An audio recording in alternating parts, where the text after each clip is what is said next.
सभी लोकतंत्र के मजबूत स्तंभ आप पत्रकार बंधुओं का बहुत बहुत इस प्रेस कॉन्फ्रेंस में बहुत बहुत स्वागत है। और सबसे पहले राज्यवासियों को सरहुल की शुभकामनाएं देते हुए आज आप सभी को पता है कि हम ये मधुपुर का उपचुनाव 17 तारीख को सुनिश्चित है। उसी परिप्रेक्ष्य में आज आपके माध्यम से जनता से यही अपील करना चाहेंगे सबसे पहले कि हम विकास के मुद्दे को लेकर इस चुनाव के मैदान में हैं। और दूसरा अहम एक जो जनता खुद से समझ रही है, जनता के दिल में जो बातें हैं कि मरहूम हाजी हुसैन साहब ने बहुत लंबे समय तक इस मधुपुर की जनता की सेवा की, मधुपुर के विकास में दिन रात एक किया और मधुपुर की जनता ने भी उन्हें काफ़ी मान सम्मान दिया, 5-5 बार अपना प्रतिनिधि चुना। और आज मधुपुर की जनता एक पंथ अनेक काज को 17 तारीख को अंजाम तक पहुंचाने के लिए व्याकुल है। हमारे माननीय मुख्यमंत्री हेमंत सोरेन जी ने मधुपुर की जनता पर इतना बड़ा भरोसा, इतना बड़ा विश्वास जताने का काम किया है और मधुपुर की जनता उस कर्ज को भी उतारने के लिए आतुर है। कोई भी व्यक्ति तब तक कैबिनेट मंत्री पूर्णतः नहीं हो सकता है मंत्री जब तक वो विधायक नहीं बने। मुख्यमंत्री का विशेषाधिकार होता है कि 6 महीने तक वो किसी भी व्यक्ति को अपने कैबिनेट का सदस्य बना सकते हैं। तो माननीय मुख्यमंत्री ने हाजी साहब को एक सम्मान देने के लिए, एक श्रद्धांजलि देने के लिए उनके ज्येष्ठ सुपुत्र भाई हफीजुर रहमान साहब को अपने कैबिनेट का सदस्य बनाया और ये भरोसा मधुपुर की जनता पर जताने का काम किया कि इस पर मुहर लगाकर जनता इन्हें परमानेंट 3.5 साल जो हमारे अभी कार्यकाल बचे हुए इसके लिए परमानेंट मंत्री बनाकर जनता भेजने का काम करेगी। और जब हम जनता के बीच चुनाव के प्रचार में गए तो हमें इसका पूरा एहसास, पूरा आभास कि हमें वोट मांगने की ज़रूरत नहीं पड़ी जनता से। जनता ने हमें आश्वस्त किया कि आप लोग निश्चिंत होकर जाए और हम लोग पूरी तरह से मन बनाए हुए हैं कि हमें हफीजुर साहब को विधानसभा में भेजना है और हमें जो भी विकास के कार्य अधूरे रहे थे, मरहूम हाजी हुसैन साहब के द्वारा जो अधूरे रह गए, हाजी हुसैन साहब को 5 साल का मैंडेट दिया था जनता ने, ईश्वर ने पहले ही उन्हें अपने पास बुला लिया। तो ये भी एक बहुत बड़ा एक फैक्टर है कि जनता पूरे 5 साल का कार्यकाल उनके उत्तराधिकारी को देने का मन बना लिया है जनता ने। और हम जनता को ये भरोसा और विश्वास आपके माध्यम से दिलाना चाहेंगे कि जिस काम को मरहूम हाजी हुसैन साहब ने आगे बढ़ाया था, जो बीड़ा उठाया था कि मधुपुर का चहुमुखी विकास हो, उसको ये अंजाम तक पहुंचाएंगे। अन्यथा 3.5 साल के बाद अगर जनता के भरोसे पर खरा नहीं उतर पाएंगे तो जनता इस लोकतंत्र में जनता जनार्दन होती है, जनता भगवान होती है, जनता के हाथों में सब कुछ है। तो 3.5 साल के बाद अगर जनता के भरोसे को ये कायम नहीं रख पाएंगे तो जनता फिर अपना फैसला सुनाएगी। आज प्रचार प्रसार थम जाएगी, क्या दावा क्या है? मैंने सारा कुछ संक्षेप में बता दिया। अब हमारे बादल जी भी माननीय मंत्री जी हैं, हमारे उम्मीदवार हैं और हमारे महागठबंधन के साथी राजद के पूर्व विधायक जी भी हैं बैठे हुए, हमारी विधायिका दीपिका पांडे जी भी हैं।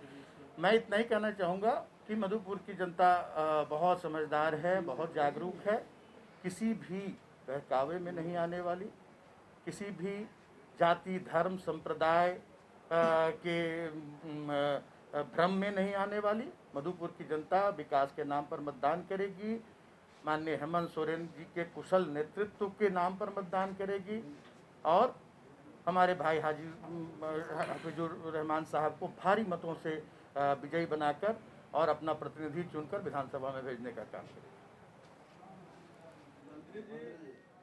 अन्य चुनावों से बिल्कुल भिन्न है। इस तरह का चुनाव गठबंधन ने एक बार तमाड़ में लड़ा था और उसके बाद भी हेमंत सोरेन साहब ने, कांग्रेस ने, राजद ने यह फैसला लिया, यह जोखिम उठाया कि हफीजुल भाई को मंत्री बनाकर यहाँ चुनाव लड़वाया।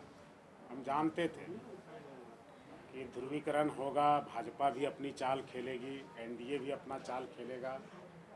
इन सब चीज़ों की हमें सुगबुगाहट थी, लेकिन जो पिछले एक साल में जो चुनौतियों भरा साल था, उसमें माननीय हेमंत सोरेन जी ने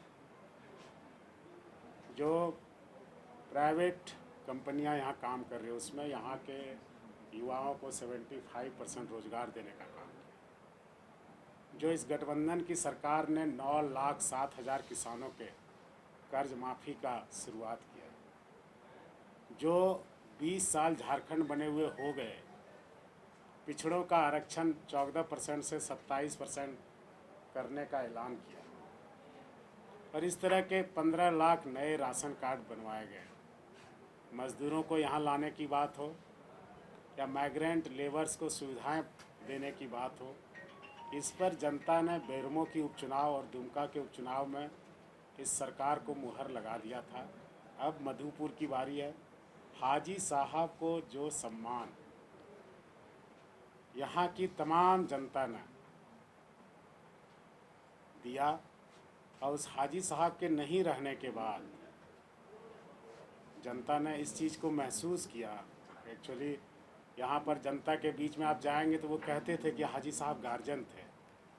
उन्हें जब भी कोई दुख तकलीफ़ होता था तो हम उनको सुनाने आते थे। आज उनके परिवार को, आज उनके वारिस को, जिनको यहाँ से प्रत्याशी बना गया है, आज उनको जनता के आशीर्वाद की ज़रूरत है। और हमने चारों ओर देखा तो बड़ी एक सुखद अनुभूति हुई, क्योंकि जनता स्वतः स्फूर्त ये कहते हुए नज़र आई। एक गांव है कुबड़ी, वहाँ पर एनडीए के एक बड़े नेता गए थे, कोई गांव वाला नहीं निकला, ये कह के कि आपने स्टेटमेंट दिया है, एक सीट जिताओ हम आपकी सरकार गिरा देंगे। हेमंत जी पर हमने विश्वास किया है, हम उनके खिलाफ नहीं सुन सकते। एक विशेष जाति के गांव में एक बड़ी नेता संगठन की गई हुई थी, वहाँ लोगों ने उनसे पूछा कि आज आप हमारे पास आए हैं, एक बात आपसे पूछना चाहेंगे कि आप जब लालू यादव की नहीं हुई तो आप हमारा क्या होंगे? इस बात का आप कैसे विश्वास दिलाएं?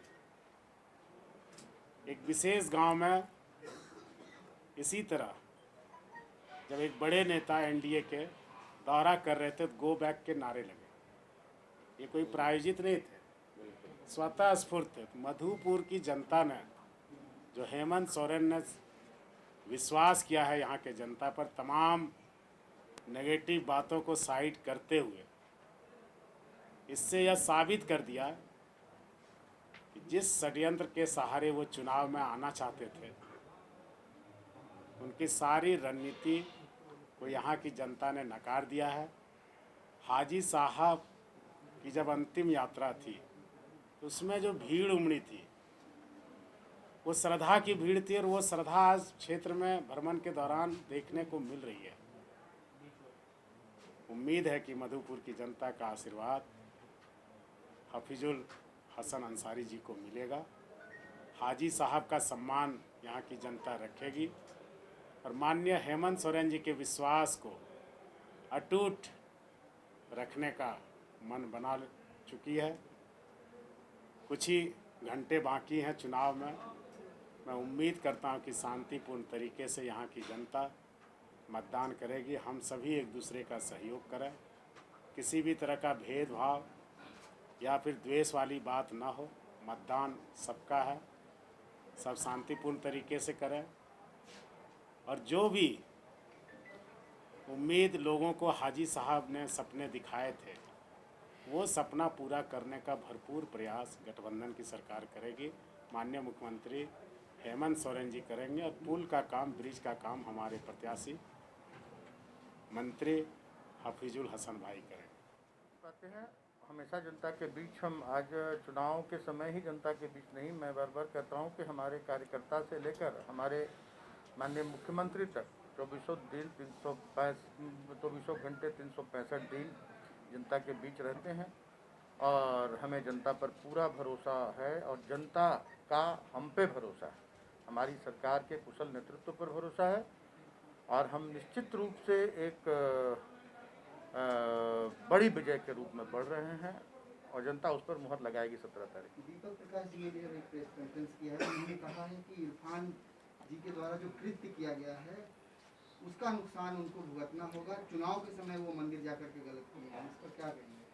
मतलब ये जो इनका चाल चरित्र है इसको ये उजागर करते हैं। ये कभी सफल नहीं होंगे अपने जो इनकी साजिश है इस पर कभी सफल नहीं होंगे।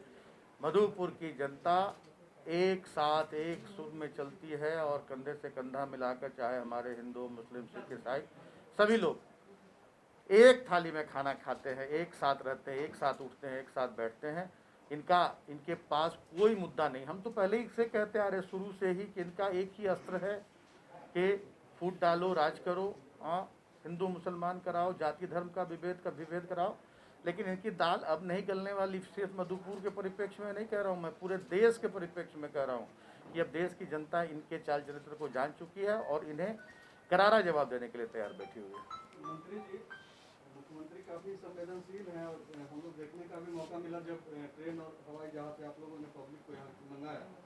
लेकिन ये जो एक साल का जो दौर रहा, कोरोना का जो नया स्ट्रेन आया है दोबारा, और लोग मरने वालों की जो संख्या है वो बढ़ते जा रही है, और आप ही के एक सहयोगी हैं इरफान अंसारी, इनको लेकर के हमेशा चर्चा होते रहता है। उन्होंने कहा कि इस एक साल में जो है एक भी बेड एक्स्ट्रा नहीं लगाया गया और इसकी यही वजह है कि लोग मर रहे हैं और इससे सरकार को गिरी हो रही है। तो क्योंकि आप लोग 2-2, 3-3 मंत्री यहाँ पे हैं, मुख्यमंत्री भी कैंप कर रहे हैं, इसको जो आप ही के साथी सवाल कर रहे हैं उसको कैसे देख रहे हैं?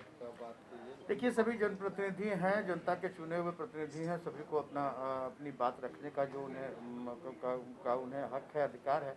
लेकिन जो वास्तविकता है, आज हम कहाँ थे जिस समय कोविड का संक्रमण हमें झेलने को मिला था? उस समय हमारा इंफ्रास्ट्रक्चर क्या था और आज क्या है? एक भी सदर अस्पतालों में, कहीं भी जिला अस्पताल में एक भी वेंटिलेटर नहीं थे। आज 15-15, 20-20 वेंटिलेटर है। आईसीयू बनाए गए हैं। रांची के जितने हॉस्पिटल हैं सभी में पर्याप्त मात्रा में वेंटिलेटर उपलब्ध हैं। आज कोरोना का संक्रमण इतनी तेजी से दोबारा, इसका दूसरा स्ट्रेन जो आया है, इतनी तेजी से फैला है कि उसको जो हमारे पास साधन संसाधन हैं वो नाकाफ़ी हैं। ये इसको हम स्वीकार करते हैं। लेकिन सरकार की नज़र पूरी तरह से है, सभी परिस्थितियों पर नज़र है। माननीय मुख्यमंत्री पैनी नज़र बनाए हुए हैं, निरंतर अधिकारियों को निर्देश दे रहे हैं। हमारे प्रखंड के अधिकारियों से लेकर, प्रखंड के चिकित्सा पदाधिकारियों से लेकर राज्य के मुख्य चिकित्सा पदाधिकारी और हमारे राज्य के स्वास्थ्य सचिव से लेकर मुख्य सचिव तक सभी लोग निरंतर 24 घंटे लगे हुए हैं इस संक्रमण पर काबू पाने के लिए। लोगों को उनका जो भी संक्रमित हैं उनको उनका उचित इलाज हो। आज इसको थोड़ा मैं ये भी कहना चाहूँगा आपके माध्यम से कि पहले तो लोगों को, आम जनता को जो दिशा निर्देश इस संक्रमण से बचाव के लिए जो दिशा निर्देश जारी किए हैं उनका पूरी तरह से अनुपालन जनता करे। और अगर कोरोना के लक्षण आते भी हैं, अगर पॉजिटिव पाए भी जाते हैं और सिम्टम्स नहीं हैं, एसिम्टोमेटिक हैं, तो उन्हें सलाह दी जा रही है कि वो अपने घरों में रहकर इस कोरोना के संक्रमण से मुक्त हों। जिनकी स्थिति गंभीर हो रही है, जो उसको सांस लेने में तकलीफ है, जिनका बुखार नहीं उतर रहा है, वैसे लोग ही अस्पतालों की ओर रुख करें, क्योंकि अस्पताल सबसे ज़्यादा संक्रमित क्षेत्र होता है, अस्पताल परिसर जो होता है। पहले इसको पैनिक नहीं करके इसको इजी गोइंग लेना चाहिए और इससे मुकाबला करना चाहिए। और सरकार पूरी तरह से जनता के साथ है और आगे भी अगर हमें और भी कोई कदम उठाने पड़ेंगे तो हम उठाएंगे राज्य की जनता की जान माल की रक्षा के लिए। मैंने एक वाक्य में बात बता दी कि माननीय मुख्यमंत्री पैनी नज़र बनाए हुए हैं, अधिकारियों से निरंतर संपर्क में हैं और जो भी निर्णय लेने होंगे झारखंड की जनता के जान माल की रक्षा के लिए, उनकी सुरक्षा के लिए, वो निर्णय, और जब भी वैसे कड़े निर्णय लिए गए हैं राज्य की जनता ने उसे सर आंखों पर लिया है और उनका अनुपालन किया है, राज्य सरकार का सहयोग किया है। जो भी निर्णय राजहित में लेने होंगे वो माननीय मुख्यमंत्री सभी हम कैबिनेट के सहयोगियों के साथ विपक्ष के साथियों के साथ मिलकर हम लोग उचित निर्णय लेंगे झारखंड की जनता के हित में।